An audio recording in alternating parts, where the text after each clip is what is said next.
Before every appointment, our top producers repeat two sentences. Not a script, not a pitch, just two sentences that change how they walk into every conversation. And it's why they close bigger cases than the average agent does. In this video, I'm going to show you exactly what those two sentences are, the four problems they train you to diagnose, and why this simple shift is the difference between presenting products and landing cases that practically close themselves. I call it the virtual retirement professional's creed. And let me tell you where it came from. I've spent the last decade building systems that help agents and advisors sell annuities virtually. Same leads, same ads, same funnels, same budgets, same geography. The only variable we changed was how the agent showed up to the conversation. The agents who adopted this creed, 5 to 10 times the ROI of those who didn't. Not because they were better closers, not because they had better products, because they stopped thinking like insurance agents and started thinking like problem solvers. So here's what I'm going to show you. First, I'll break down why the way most agents sell today is fundamentally broken. Then I'll give you the two sentences of the creed, the four problems you should be diagnosing, and how to use this framework starting on every appointment you have from here on out. I see this constantly on my case planning calls. An agent comes to me and says, "Jim, I've got a prospect with $500,000 in an IRA. What product do you think I should use?" I ask, "Why do they even need an annuity? What are we solving for?" Silence. We go in circles, sometimes for as much as 10 minutes, until they finally break free from the pattern, which is the broken mindset that assets equal annuity. If you have assets at risk, they must be protected, right? But that's not a diagnosis. That's a product pitch disguised as advice. I've heard it 100 times. Here's what actually is happening, though. Most agents kind of sell like this: find assets, pick an annuity, present protection, and hope the buyer follows through. This is what I call informing into buying. You're leading with a product feature like protection and assuming it resonates with everyone. You're doing just enough fact find to pitch a product, then giving them information and hoping that they say yes. You've been reduced to what we call a product peddler. When was the last time, though, that just send me some more information turned into more closed cases for you? That phrase really is code for "I don't know what problem this solves for me." That's not a prospect problem. That's a positioning problem. So if your informing into buying doesn't work, what does? Well, let me show you the shift that changes everything. When I was coming up in this business, I thought being a good salesman meant being more convincing. More information, better slides, a smoother delivery. But the best producers I've ever met, they barely talk about the product. They spend 80% of the conversation making the problem real.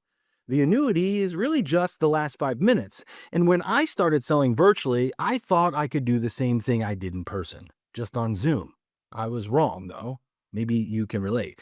You see, face to face, you have tokens of trust like the office, the handshake, being physically present. On Zoom, you're a face in a box competing with their email notifications and any other distractions on their side of the desk. The systematic approach that we're talking about, it isn't nice to have for virtual selling. It's the only thing that replaces what you lost in the physical world. And here's the formula that changed how I think about this. It comes from a book that sold over 15 million copies. It's called The 7 Habits of Highly Effective People, and it simply says, be, do, have. Who must I be? Well, that's your identity. What must I do? That's your offer to the market. And so that I can have, well, that's your impact in increasing income. If you want to elevate your income, you have to start by elevating your identity. When someone asks, "What do you do?" your answer reveals your identity, and that identity is probably leading you to your results. Now, we tested this across 16 states. Same marketing that generates the same exclusive leads. The only variable between two different types of agents was the identity. The "I'm an insurance agent" or annuity producer led to break even or most of the time negative ROI, whereas "I'm a virtual retirement professional" led to 5 to 10 times the ROI.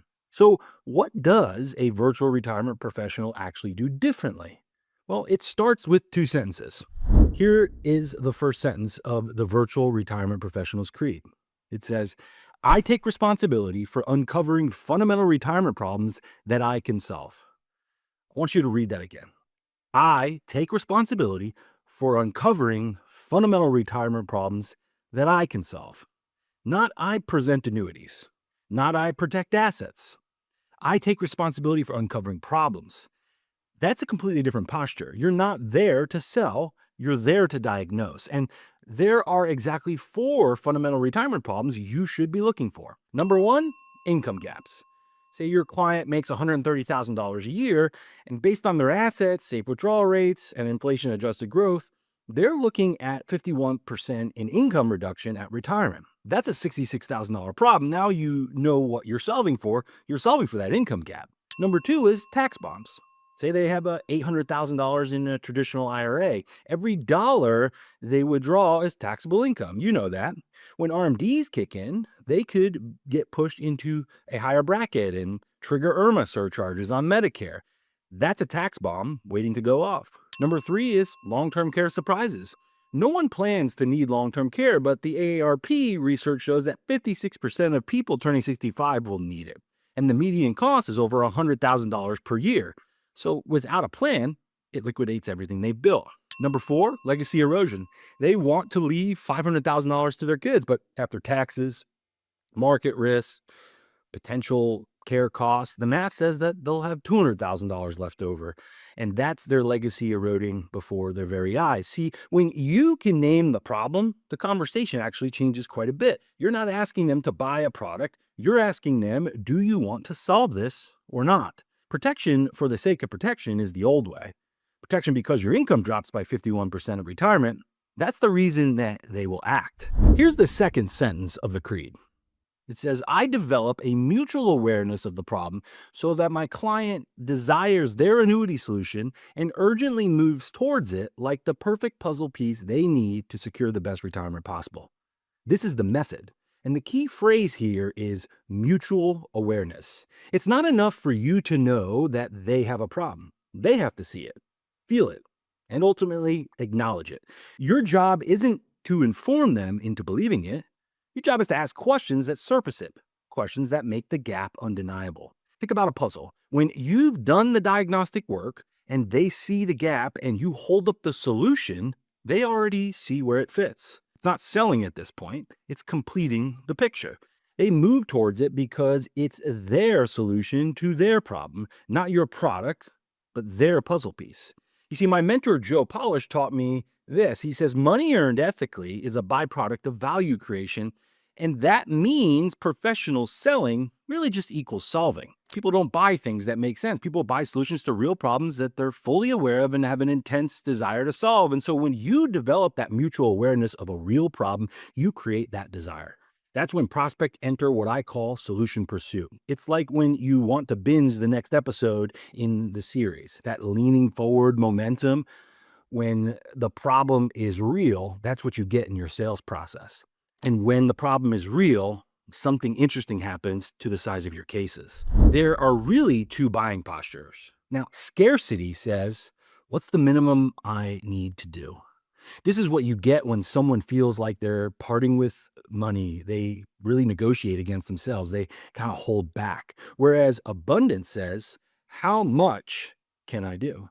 This is what you get when someone is seizing a solution. They're not spending money, they're solving a problem that's been keeping them up at night. The difference between these 2 postures is problem awareness. When the problem is real and meaningful, people solve it fully. They don't negotiate against themselves.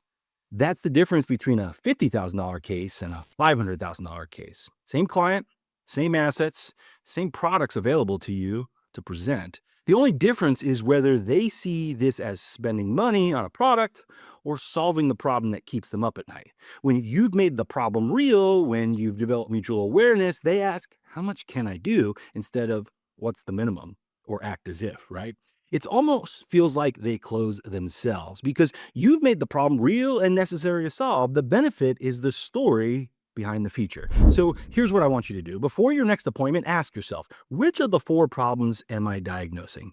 Income gap, tax bomb, long-term care surprise, or legacy erosion? If you can't answer that question, you're about to present a product, not solve a problem. You're about to show up as just an insurance agent. And if we are brutally honest, you're being a product peddler.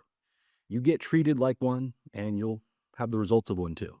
Now, if you want to see the exact tool our agents use to reflect a client's financial reality and make the problem undeniable, watch this video I'm linking right here. It's called the mirror moment. It's how you turn those four problems into a conversation your prospects can't ignore. I'll see you in the next one.